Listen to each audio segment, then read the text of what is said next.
All right, let's rock and roll. 5 steps to having more confidence in your life. Number 1, decide you need no reason whatsoever to be more confident. Just make the decision to be confident. You don't need a reason.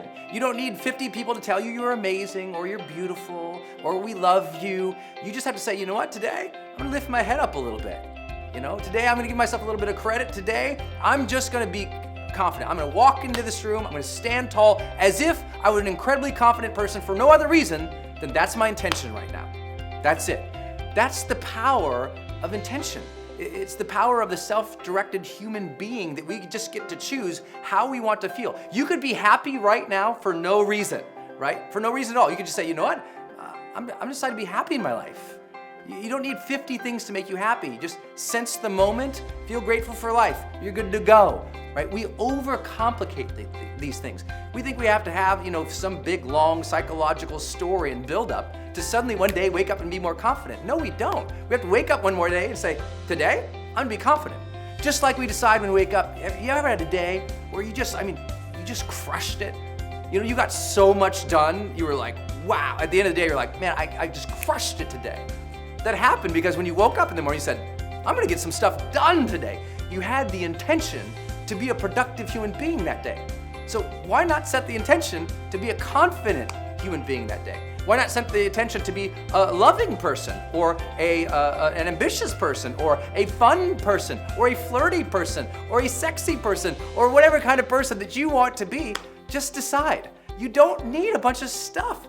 People really get this one wrong. And what happens is if you don't have the intention in the moment to say, I'm gonna be confident, I'm just gonna allow that to come up, I'm gonna feel that sense and feeling what confidence is for me and express that genuinely and real for myself, in the vacuum of intention arises impulse.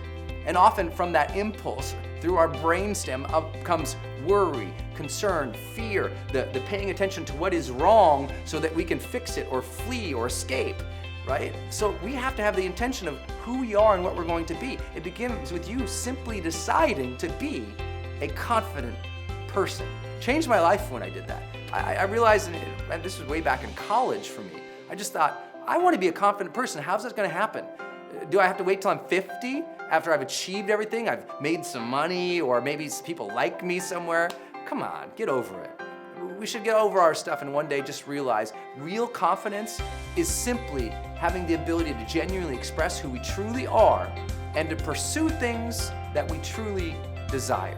That's confidence. Confidence doesn't have to mean you're leaping over tall buildings. Confidence means you're being who you are, authentically, for no other reason. No one gave you permission. You just decided to be who you are.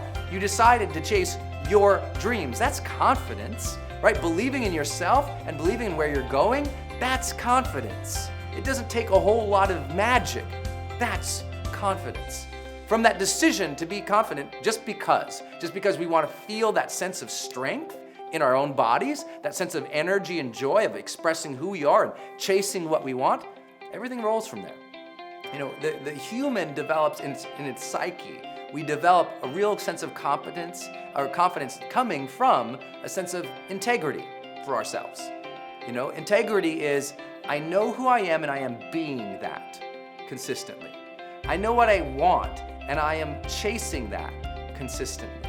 Integrity, being aligned with who you are, your values, your beliefs, and your dreams, having integrity, that gives us confidence in self, right? That our self can stand on its own and be itself and do what it desires. That gives us a sense of confidence. So how have you been doing that department? Have you been really demonstrating who you are to the world?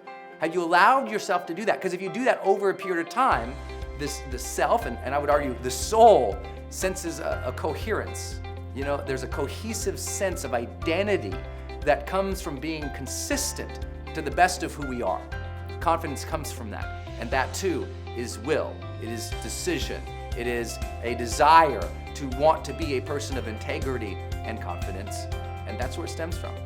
I think if you decide to be confident, you have integrity in who you are being and what it is you're seeking in life and your values.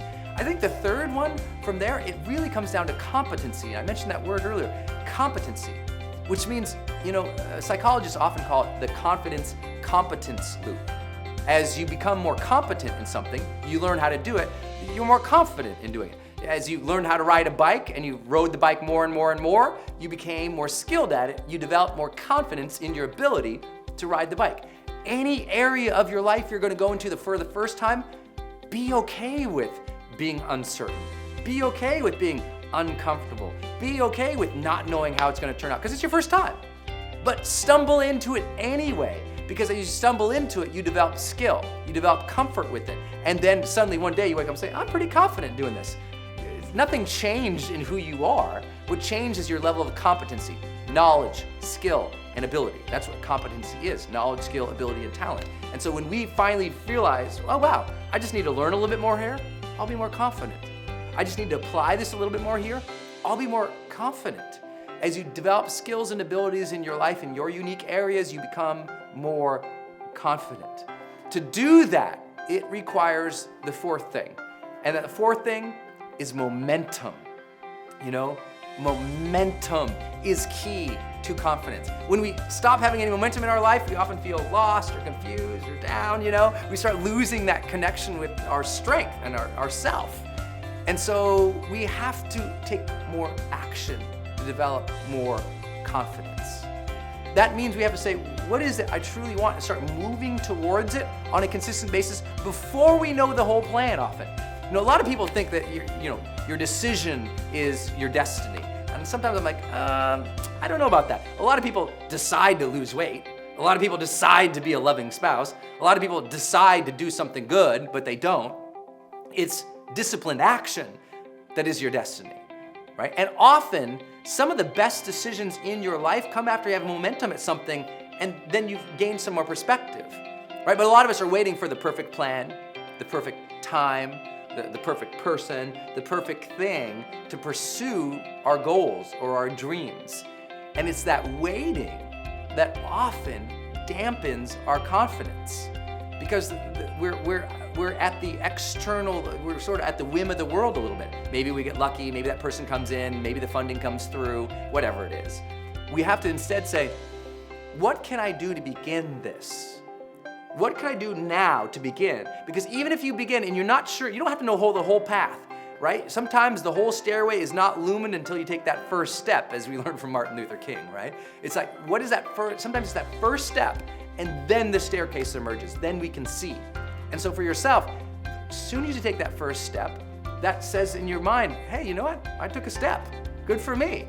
And then you start making better and better decisions because you're able to see more.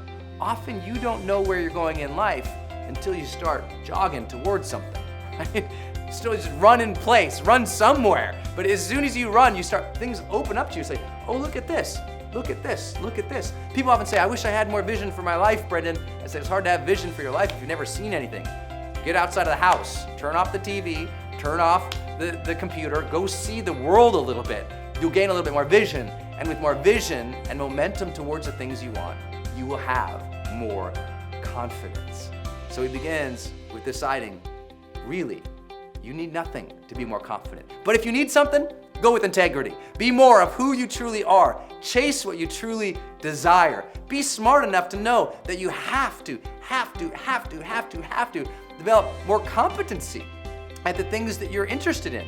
More competency, more confidence. You have to realize, oh my gosh, there is no reason in the world that you cannot yourself, with very simple moves, gain more momentum. More momentum, more progress, more confidence. And finally, the fifth thing of confidence, community. We all need people around us who are supportive and positive and buoyant and who appreciate our sense of aliveness and joy and happiness in life. And if we don't have that, you can't sit there and be a victim. Oh, I just have a bad set of parents and I got a bad set of friends and I guess I'm destined to be around a bunch of nuts. No, go find a new peer group. Go to a seminar. Go to the church. Go to a volunteer meeting. Go get around people who are positive and who are amazing. A lot of people tell you, hey, you know what? Just get rid of all those negative people. Well, sometimes your negative people in your life are your mom or your dad or your lover or your spouse or one of your kids is just a little tyrant. You know, you can't just open the door and say, get out of here, you little bastard. It doesn't work like that. It's not about cutting loose all the negative people, right? Of chopping off people and getting rid of them. Though maybe there are some people you need to say, I don't need to associate with this person as much in my life anymore. Or if I do, I don't need to get so hooked up and trapped into their pools of pessimism. What you have to do is say instead, okay, if I don't have the supportive peer group, let me go create that. Let me go find those people and get around them. Because as people are cheering you on, you gain more confidence. As people are saying, hey, you're doing a good job, you say, yeah, I am doing a good job. And you allow yourself to feel that sense of success and that sense of integrity when other people recognize it in you. Sometimes our greatest confidence has come from having a community of supporters. And so you don't have to wait for those supporters to show up. Go find them, go mix, go mingle, get outside of the house, live life again. As you do that, as you live life again, what do you notice? More integrity, more momentum, more competency, more good people. And suddenly that thing you were hoping one day you found confidence, no, one day you wake up and you created it.